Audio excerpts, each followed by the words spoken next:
I want to thank Nia Johnson. She did the slides for me. I'm a caveman. I don't know how to do slides. I don't know how to do anything other than draw with a crayon on a piece of plastic acetate. But she did it, and well, I know I've arrived when you get a college PhD professor to do a slide for you.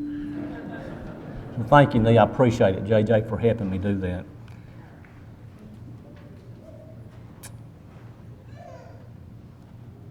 I also want to, somebody told me they drove 200 miles to get here tonight. I'm going to tell you, if they're not telling the truth, I hope they come forward tonight when it's an invitation. It was, who was it that did that? That was, somebody told me. I can't remember. Somebody told me they drove it. They didn't come from me, believe me. Y'all know old Jeff Foxworthy guy. He used to say, you might be a redneck if. You might be a redneck if, and I can't remember all those things, but you might be a redneck if you mow your grass and you find a car in the front yard under blocks, those kind of things. I've kind of come up with something of that on self-control and getting your conscience recalibrated. You know, the conscience is the key to all this. Something that causes you to take action.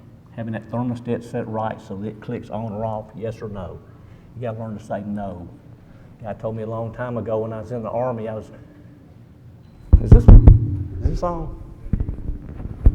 Johnny Tucker, can you hear me? I know if he can hear me, anybody can hear me. He can't hear an explosion in a mattress factory. But you might need to get your conscience recalibrated. If you think it's okay to do social drinking, you might need to get your conscience recalibrated. Regardless of what the common word is and the way everybody feels. If you think it's okay to social drink, you might need to get your conscience recalibrated. If you think money is the key to success, you might need to get your conscience recalibrated. You know, you may be immature. I used to think money was the key to success. It's not. But if you think money is the key, you may need to get your conscience recalibrated. If you think it's okay to borrow money you can't pay back and never intend to pay back, you might need to get your conscience recalibrated. If you need money and you can't pay it back, don't ask to borrow it, just say, give me some.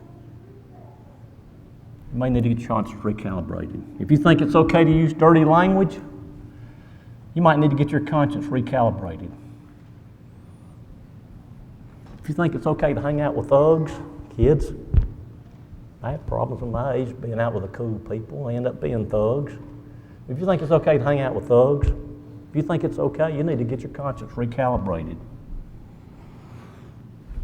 If you think it's okay to disrespect your parents, you might want to get your conscience recalibrated. If you think it's okay to disobey your parents, you may want to get your conscience recalibrated. If we think we know it all, if we think we know everything, we can't be taught anything, we need to get our conscience recalibrated.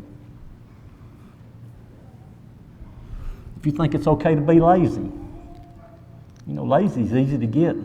Once you get it, it's hard to get rid of. You get laid off and you decide you don't want to work no more, you get lazy. If you think it's okay to be lazy, you may need to get your conscience recalibrated. If you think it's okay to look at dirty pictures, magazines, websites, if you think that's okay, I'm just doing it by myself, nobody sees me. If you think you're doing that, you might need to get your conscience recalibrated. If you think it's okay not to go to church, you may need to get your conscience recalibrated. You know, it says in the Bible we're supposed to meet the first day of every week. You know, we do a good job on Sunday morning. But it don't say you got to meet the fourth day of every week and look at Wednesday night. You know, if you don't think you need to meet when the elders ask you to meet, you may need to get your conscience recalibrated. If you think it's okay to keep doing the same old things the same old way and accomplishing the same old things, which is nothing, if you think that's okay, you may need to get your conscience recalibrated.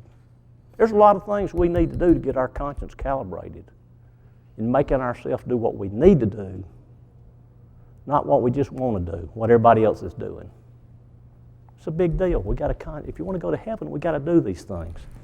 I'm going to end here. Several years ago, there's a country song I listened to. I liked it. It was by Travis Tritt. It was No More Looking Over Your Shoulder. Old country song. I like the tune of it, and old days you just like the beat, you didn't know really necessarily what the words are, but spending time at the farm bush hogging as much as I have the last couple of years, I go up and I'll sit on the tractor for 6-8 hours.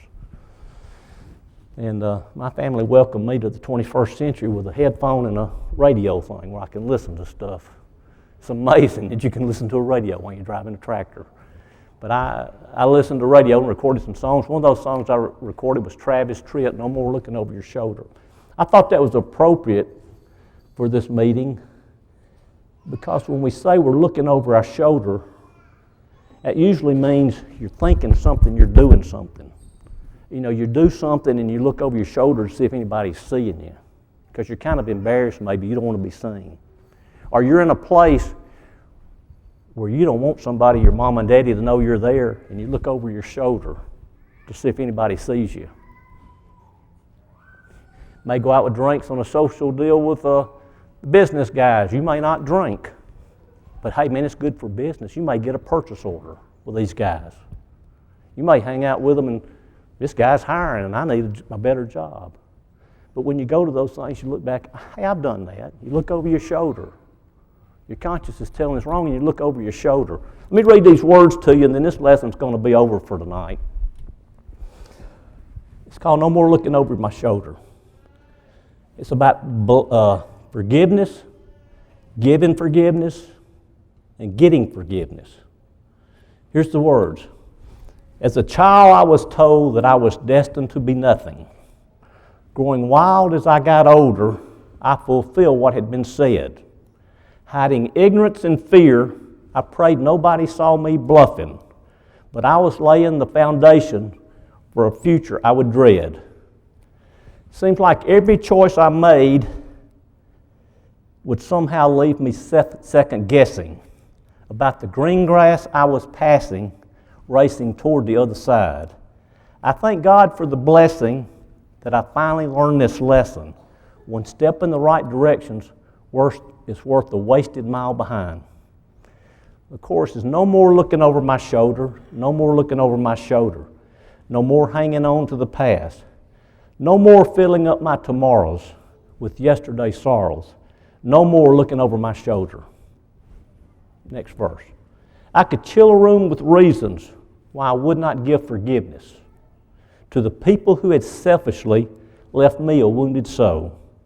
I kept dragging around those memories like a ball and chain behind me, wondering why my troubles followed me wherever I would go.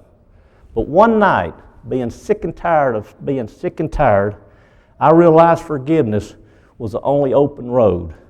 I heard those shackles snap the moment I took that path. I never have one time looked back since the morning I arose. No more looking over my shoulder, no more hanging on to the past. No more filling up my tomorrows with yesterday's sorrows. No more looking over my shoulder. Getting our conscience clean so we're not looking over our shoulder. Doing what's right, practicing self-control and self-discipline in our life. Sometimes we need to get our consciences recalibrated. We just do. They get out of kilter. You get sidetracked. You get in this life. You get in this jungle out there. You get in this forest. You can't see the trees. And we need to hit the reset point and recalibrate our life. We need to recalibrate our life because we want to enjoy the fruits of the Spirit. We want to enjoy peace, kindness, love, joy, self-control. We want to enjoy that. You can only enjoy that through Christ. You can't enjoy that on your own. You can't go buy it. You can't borrow it from somebody. You have to invest in your life and do self-control. If there's anybody here tonight that needs any sort of help of any sort, if you want to get baptized and follow Jesus, come on down. If you got problems in your life, you need self-control to better yourself, you just talk to the man upstairs and say, Lord, help me straighten this thing out. It may not be a public thing. It just may be one of them things where you're in the corner over there looking over your shoulder doing stuff.